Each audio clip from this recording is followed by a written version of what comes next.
بل نن سبا غټ ظلم شتا چې کور کې به بیبي وي په نکاح به اغستی په حلال نکاح او هغه بیبي به د تابعداري د په کور کې به ناستی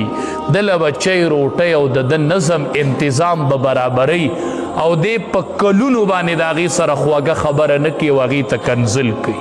عمر بر د هغې سره ظلم شروع کړی دا ظلم نه دی دا مظلوم نه دی دې کور کې چې دا خیرو کې اتق دعوت المظلوم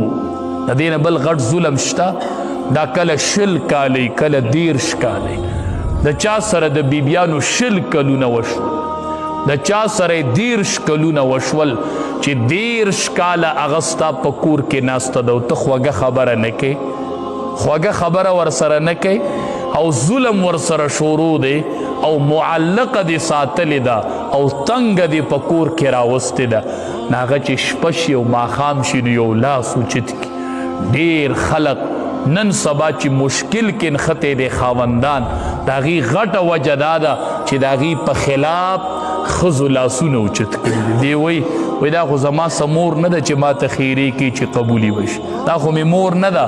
زما مور دې نه ده خو مظلومه ده او د مظلوم د خیرو په اسمان کې استقبال کیږي استقبال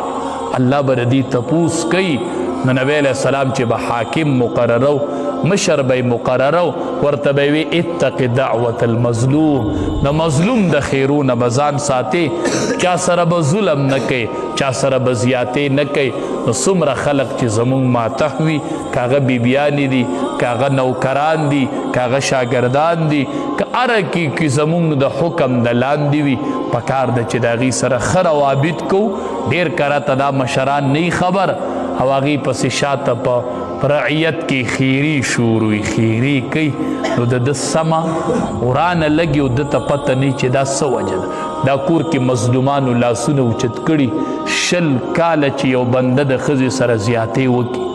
20 کاله هغه په کور کې معلقه ساتلي او هغه 20 کاله لاس اوچتي د ده به مخه سمه شي دی به سم کار کوي هغه به وران لګي